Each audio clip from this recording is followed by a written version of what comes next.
hello guys. Week 2. Okay. Ito na tayo sa week 2 natin. So, same pa rin siya. So, ito, 8 a.m. pa rin ako nag-open. Ay, hindi. Maaga to. Ewan ko anong reason ba't maaga ako nag-open nito. Kasi kung 8 a.m. to, 8 a.m. ako naka-open, nandito na yung price. So, mali ko to. Masyado lang ako maaga ng time na to kasi ewan, ano bang nangyari na. 7:40 ata ako nag-open. Nakita ko tong price na to. Ayan. Then, basta, ako na lang, ituro ko na lang. Pero kung tutusin, kung 8 a.m. siya, bababa siya, oh. Kung lang alam, nasend ko naman to sa GC, ganun. So, doon tayo sa 13M, 30M. Nakita ko to, breakup structure dito. Then, kasi lumipad to siya. Actually, lumipad to nung nag-open yung, ano. Then, sa M5, nakita ko naman na ito yung price. Then, minisweep lang to. Then, nagkaroon dito ng breakup structure. Then, dito talaga ako nakabuy. Then, hindi dito. Dito kasi alam ko na sa M1. So, ayan. 1:2.8 yan. So, ayun. Dito naman tayo sa, sa Tuesday. Tuesday, ito talaga. Maganda to siya. Sa 15M ata to siya. Tuesday. Ayan, 15M. Then, ito. Na-open ko 8 talaga to. 7:55. 7:50 open talaga ako. 7:50 ganun. So, pagka mark ko nung 7:50, nakita ko tong F15, ang ganda. Tinake niya talaga to. Then, nakita ko to, syempre, bearish na yung bias ko. Bearish na yung bias ko dyan. Then, inaantay ko na lang. Sinang paglipat ko na M5, nakita ko pa to. Breaker block. So, sinira ng 6:30, 6:20 banda. Then, ayun. Plus pa to. So, breaker block na naman. Then, pagka-open ko nga nung bandang 8, 7:50, kita ko to M5 order block. Magiging breaker na naman siya. So, napakaraming, maraming opportunity talaga. So, nag-sell agad ako dito pagkabagsak ng 8. Then, tuloy-tuloy na yan. 1:2.6 lang to. Dapat 1:3 to, kaso kailangan ko lang naman 1:2. So, ayan. So, pwede kayo mag 1:3 lagi if 1, or 2.5 or 3. Ito naman, to siya, maligo to, di ako nag-antay talaga dito, betlog.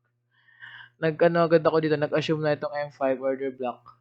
So, kaya nga naglagay ako dito, no, M5 OB as POI. Ginawa ko siyang POI. Then, dito ako nagkaroon ng M1 breaker block.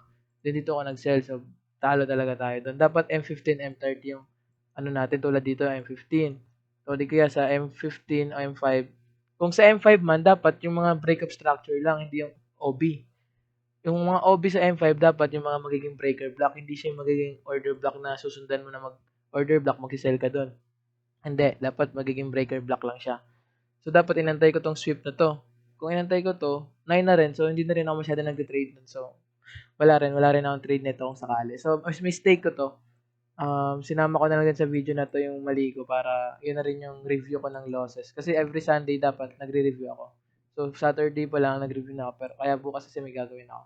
So, ayun. So, ganun siya. So, balik tayo dito. Wednesday na tayo. Hindi, Thursday na ata. Thursday. Eto, alam ko tama naman tong trade ko dito. 30M, 30.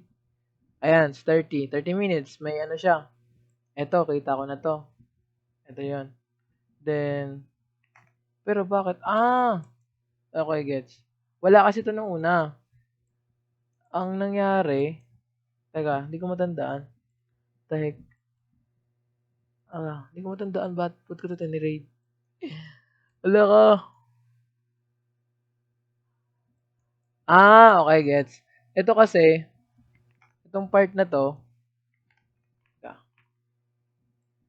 saan to? Ano siya? Sa isang natin dito. Ito. Sa may 8 cup.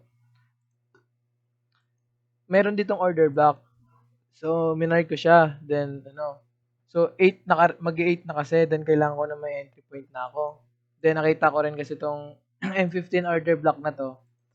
Then, alam ko babasagin. So, binasag naman talaga. Then, may entry ako dito. Bumagsak naman talaga siya. Ang nangyari lang, sa kabilang ito, dapat may order block dito doon. May malinis na order block pa ta dito sa kabila. So, ganun siya. Mali ko siya, pero dapat, ang real na kasi dapat dito, M15. Ayan. Dapat nag-antay ako dito. Then, tsaka lang ako mag-entry dito. May mga mali pa rin naman ako, pero it's okay lang naman siguro. Kasi, tingnan nyo, ang ano lang kasi dito, yung time, hanggang 9 lang talaga ako minsan, or 9:30. So, kita nyo to, nung tinap yung M15 dito, M30 pala, itong M5 na bumagsak dito, umangat ulit, yung M5 na to, binasag, tuloy-tuloy na. So, kung mag-entry ka sa mga breaker block, malaking chance mo talaga na manalo. Diba? Ayan o. Pwede ka mag-M3. Ay, 1:3. Ganun siya. So, pero hindi ko siya, tatanggal balik natin yung kanina. Stop loss tayo dyan eh. Diba? So, Friday naman, itong Friday, M15. Pagka-open ko ng 8, before mag-8, M15, minark ko na agad to. Ano naman to nasa baba? Bakit para akong nagdodoble na ano? M5. Kita ko to. 3 beses na tinesting. So, pag 3 beses na tinesting, para sa akin, isa lang yan. Pag binalikan ulit siya, malakas na yung chance na lilipad or pumagsak. Magiging support talaga siya. Pag ganun. Pero, dito kasi, dito, kita niya walang order block to ha. Hindi order block yan. Pero dun dito, check niya yan. Dito sa may 8 cup. Ito, Friday. Ito, di ko makita. Nasaan ka na?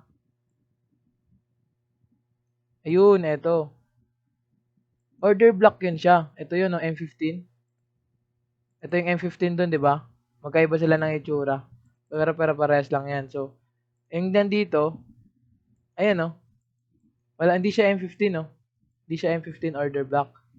Kasi black siya, dapat ano yan siya, white. So, ayan, ito. Tinap siya. Then ngayon, sa M5, I think M3. M3 to. Ay, M1 pala, sorry. Na M3 ako. Ayan. Burahin natin tong M3. Mali ako. Sa M1, ito na yung sinasabi ko. Pagka-tap dun sa M15, so, mayroon ditong naging breaker, order block siya, naging breaker block. So, dapat pag bumalik ito yung price, lilipad pa, di ba? Pero nangyari, sinira. So, ang nangyari naman ngayon, may nakita ko dito ang order block, tsaka fair value gap. Na nirespect yung fair value gap, then lumipad. So, yun yung minark ko. Hindi lang yung order block na expected ko magiging breaker block. So, naging breaker block naman talaga siya, nasira niya. So, nag-entry agad ako dito. Tapos, ang stop loss ko is angat lang neto. So, nasa 6.80 lang, 6.8 points lang yon. So, then 1:3. Ayun, take profit. Ganun lang. Wala ko masyadong like, ito kasing mga alam ko ngayon is by experience siya. So, kung gusto niyo talaga matuto ng consistent na sa price market, mag-being consistent lang kayo, mag-execute kayo everyday. Kasi masasanay ganyan, ito bakit mali pala to. Ganito rin yung dating mali ni Janelle, ganyan. So, ganun lang. So, 4-1-3-2. Ganyan. 2 weeks akong taas yung win rate. So, kahit pa paano, kahit 60% man lang yan, 50% win rate, mataas na rin yon sa totoo sen. So, hindi rin ako naghahabol na mataas na RR. Pwede naman to, sobrang baba kung gusto ko, di ba? Pero hindi. Nasa prop firm kasi dapat consistent ka. Yung RR mo, hindi sobrang taas. Kung gusto man sobrang taas, medyo mahirap yun. Hindi talaga maganda yung sa taas ng RR kung sakali. Hindi siya maganda sa psychology. Maganda lang yan siya pag mayaman ka na. Ganun gagawin ko pag mayaman na ako, mataas na RR yung gagawin ko. Parang in long-term investment, pero in trading talaga, hindi yung investment na, di ba? Yun lang yung week 2 natin. So, thank you for watching guys. Bye-bye.